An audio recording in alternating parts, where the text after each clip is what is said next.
everybody, this is Adrian here with a little bonus episode from the Il Cinema Ritrovato Film Festival. It is a festival that runs for about 9 days, or is it 10 days? Well, it might be 8 days. Anyway, it's a long time. I'm here for the whole thing, which is really cool. I've never done this before. I came for a couple of days about 5 years ago, but I'm doing the whole thing. And it is Sunday now, so I got here yesterday, and it was really hot. Man, it's really hot. So yesterday I saw 3 films. 2 were 4K restorations, and 1 was an original 35mm print, which was pretty cool. So the print I saw was of Phase 4, and it was an original release print, 35mm print. So it was a little bit scratched, and the soundtrack was a bit hissy, and that's it's good, I think, to be reminded what films are like when they're on film. But what they also did was they introduced it, and they talked about how they'd found the original ending, and they screened that as well. So we got to see the release print, and followed by the really trippy ending, so that was good. I also saw the restoration of Tokyo Drifter, and that is a weird film. I've never seen it before. And then the night was rounded off by the full restoration of Sugarland Express, which I have to confess I've also never seen before. It's like a lost Spielberg to me, and I don't know why I've never seen it before, because I love Spielberg, especially 70s Spielberg. So it's been a major hole in my Spielberg knowledge. And it's so good. I can't believe I've never seen it. It was really good. So that was a good start to the festival. Today I've got a few other things going on. I'll try and give you a bit of an update. And I've just come to the library in the Cineteca, where there's a big book sale with some amazing film posters. There's a giant version of... No, what is it? A horror castle? Barren Blood. I forgot what it was called in English, because it's got a different title in Italian that says Nuremberger at the bottom. Huge film posters and stuff. I'm going to come back and look later, because there's not much point buying anything today because it's raining and I've got to carry it around all day. But yeah, this is a film lover's dream. Just hundreds of film books everywhere and posters and cool stuff. The buzz you can hear in the background is the Piazza Maggiore, and tonight there's a screening of Wim Wenders' Paris, Texas, and he'll be here to introduce it. Now I have to admit, I may actually miss it. So it's not starting till 9:45, and I'm quite tired, and I've still got a whole week to go, so I don't want to burn myself out in the second day. So I don't know. I'm sure I'll be called a heretic for not prioritising Wim Wenders, but I'm just not that invested in that. But anyway, it's a beautiful place to be, and I've eaten some gelato and just generally been a bit of a tourist. And I've also bought a load of film posters, so I'll post some pictures of those on Instagram at some point. Rod will be particularly pleased that I bought a Franco and Ciccio poster. There's actually a book launch. I'm going to try and go to it tomorrow night, maybe, for a new book about Franco and Ciccio. The trouble is the book is just entirely in Italian, or I might buy it. It hasn't even got that many pictures, so there's not even that going for it. But it's nice to know that people here still think of Franco and Ciccio, even though Rod would prefer that I didn't. Also because it is people always speak about, when they speak about my films, they say what's the significance of the film, etc. There is no significance in my films except that they are films, and that is. But one significance, I like to show the scala of sexuality. That is something I like to do, because I think life is based on that. So the voice you just heard was Harry Kumel, I don't know how to pronounce that, Kumel, perhaps, introducing Daughters of Darkness. Daughter or Daughters? I should know because I've just watched it. But they were introducing it as Les Livres de Rouge. Red Lips? Yeah, let's go with Red Lips. Because there's a bit of a Delphine Seyrig sort of thread to the festival. So they're mainly showing the kind of really important feminist films that she made with Chantal Akerman and the like. But luckily they've got a 4K restoration of Daughters of Darkness, which was made by or funded by Bill Lustig, apparently. So he did a very funny introduction. It was really interesting. And I'm so glad I got to see it, because that was one of the films that when I was looking at the programme, I spotted that and thought that would be so cool to see him actually introduce it. But then the screen was tiny and the ticket booking system was terrible and failed completely for the first 2 days, and then it kind of worked on and off, and it was bad. So basically I didn't get to book a ticket, but I managed to sneak in by standing in the queue in case there was space, and I did. So anyway, that was really cool. And now I'm off to see Stephanie Rothman, who I don't really know anything about, but I believe she worked for Roger Corman, and she's introducing one of her films called Working Girls. And I believe I'm going to see another one of hers in a couple of days. And she's also doing, they're calling them sort of lessons in cinema. Basically, she's going to do a talk for an hour. So I will know much more about her by the end of the week. Ciao a tutti. It's day 1, 2, 3, 4.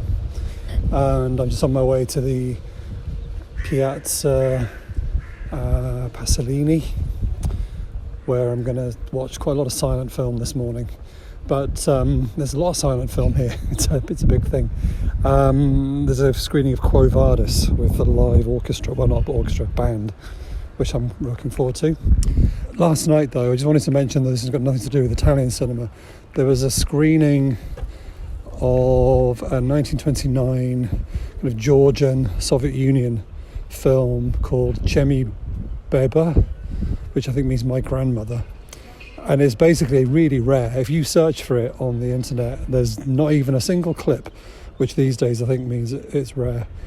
Very obscure, and it was uncovered by a Finnish trio of experimental musicians called the Cleaning Women. So they do a full score to this film, and they play all these instruments that are kind of handmade and made out of old pots and pans and bashed up bits of kit. And they've made guitars out of bits of metal, and I'm not really doing it justice, but it was amazing. So watching the film with their performance was one of the greatest film going experiences I think I've ever had. It was amazing. I'm walking back to my apartment. It's just gone midnight. I've had a bit of a gladiator themed day. So yesterday I watched the first part of Quo Vadis, and they finished that off today. The silent version was really good. 1927, I think. And the actor, I think he's German, Emil Jannings. I should know more. I did listen to the introduction.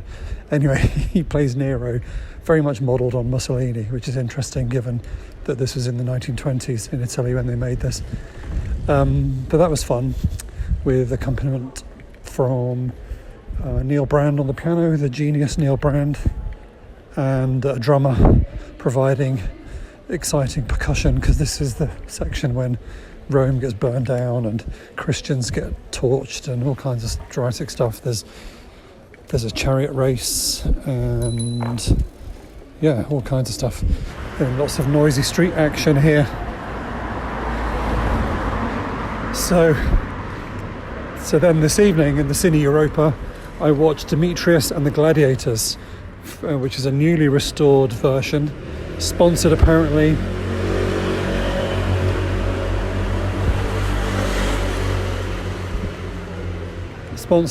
by Steven Spielberg and Martin Scorsese, so I guess they were big fans. And it's Victor Mature in Cinescope, and it was really good. I didn't realise it was a sequel to The Robe. It's like The Robe 2, Colosseum Boogaloo or something. So that was good. Lots of more chariots, and were there chariots in this one? Lots of gladiator battles. Ernest Borgnine is in it, which is cool.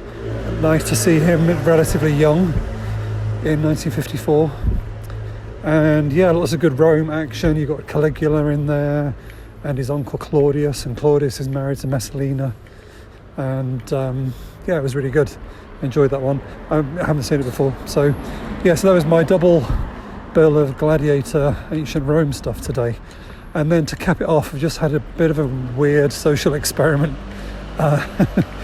One of the reasons I do this podcast is because I find film history really interesting. Any aspects of film history, basically. I'm always keen to learn.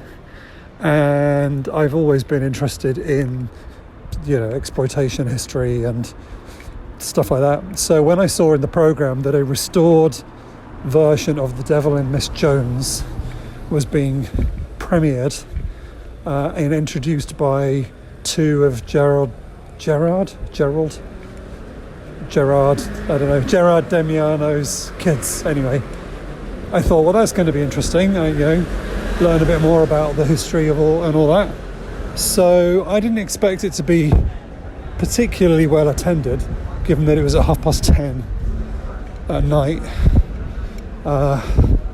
But it was packed.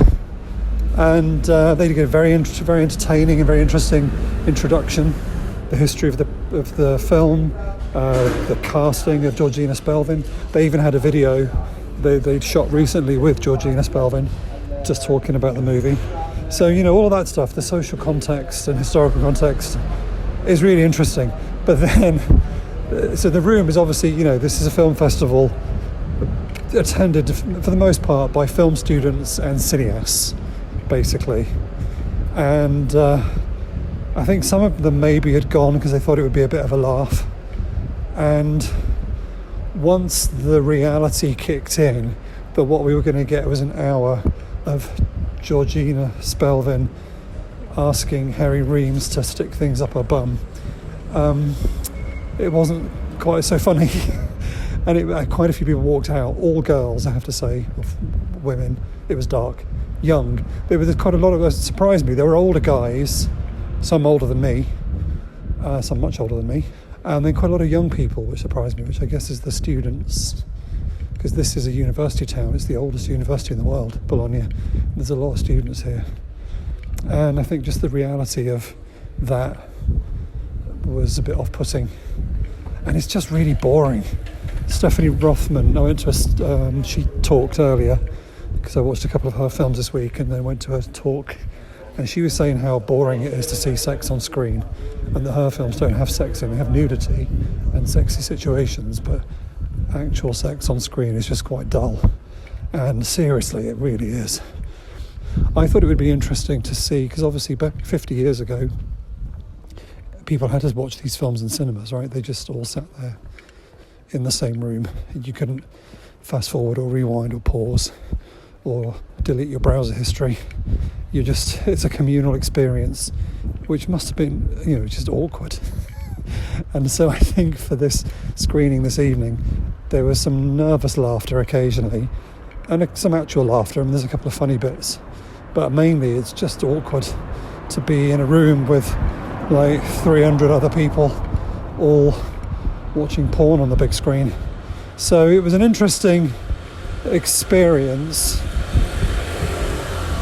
but I was really glad the film's only an hour long, because I was really bored, and also was getting tired because it's basically midnight by the time it finished. So yeah, there you go. But it's just interesting to imagine that back in the old days, they all had to just watch it in the cinema. Hello everybody, it's now Friday, I think. It's very difficult to keep track of the days. It's got really hot today, it's about 33 degrees when I was out earlier. I'm really tired. It's actually quite, I know going to a film festival is a very luxurious thing, and I'm not complaining. But it's also quite punishing to just keep watching stuff and walking all over the city, and it's so hot. And today I just got really tired.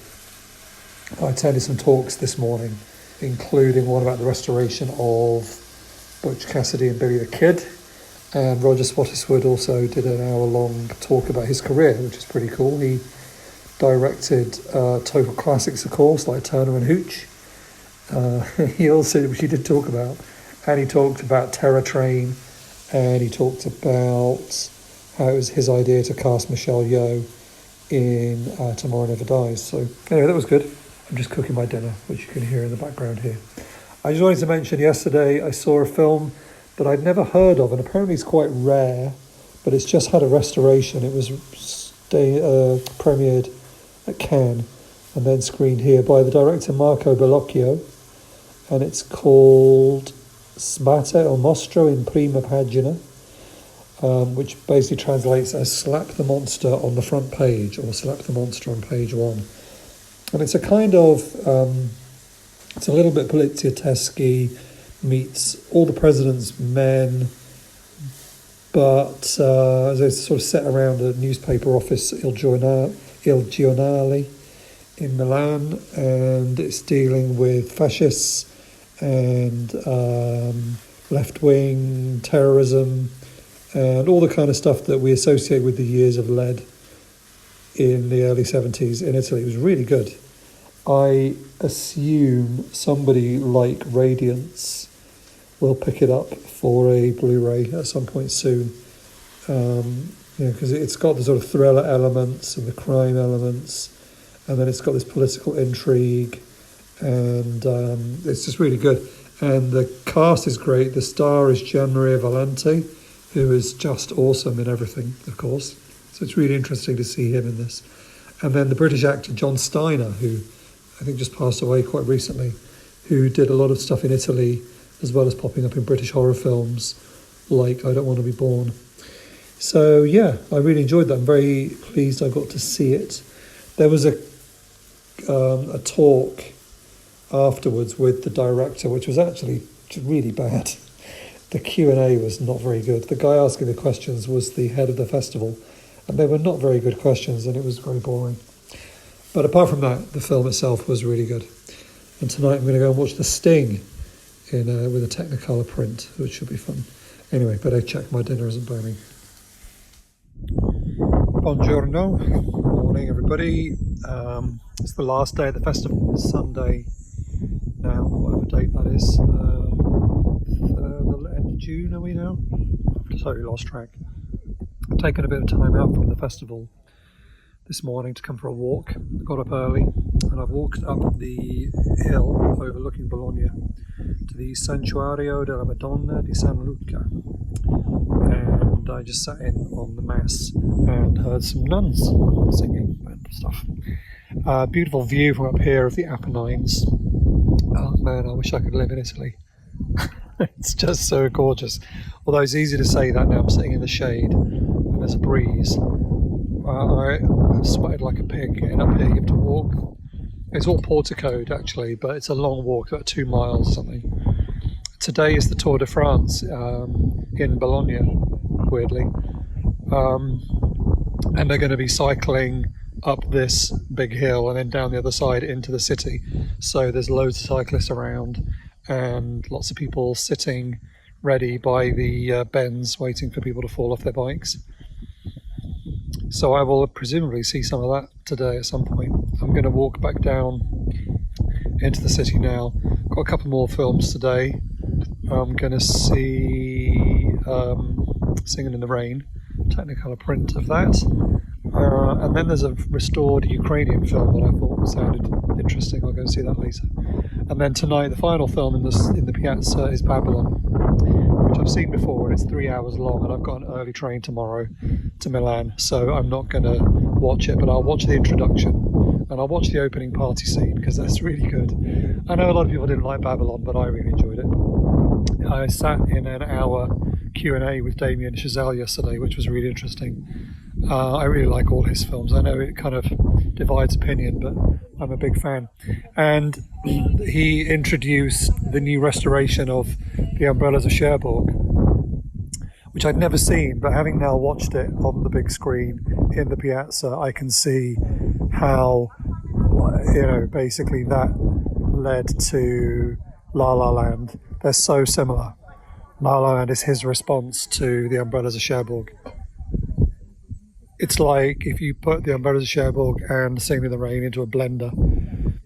Oh wow, I can see a bird of prey just flying in front of me.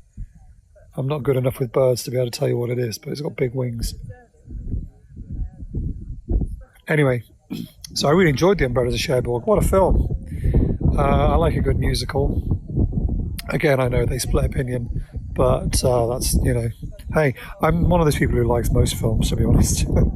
I'll watch pretty much anything, apart from Adam Sandler comedies. I have to draw a line somewhere. But yeah, anyway, I have loved this festival. If you ever get the opportunity to come, I highly recommend it.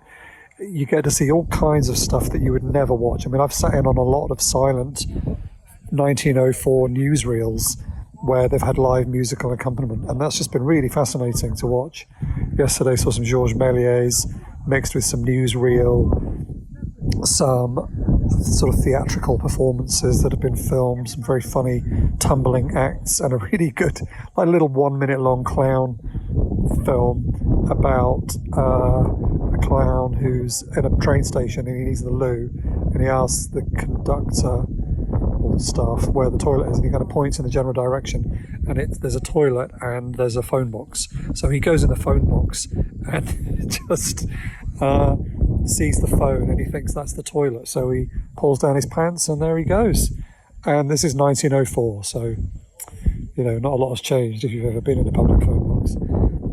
But it's just surprising that basically nothing's changed in 120 years and we still find the same things funny.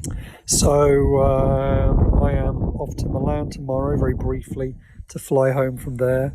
I thought it was a good excuse to catch the train to Milan. It's not very far and I've never been there. And obviously I've seen the main square in Milan in front of the Basilica in so many movies. Like, there are so many Poliziotteschi films set in Milan. Obviously Milano Caliber 9, Caliber 9, and Gang War in Milan, just loads of them. So it'd be cool to see that. Anyway, I hope I haven't rambled too much, and we will be back to normal fairly soon with an episode on Danger Diabolic. So until then, ciao for now.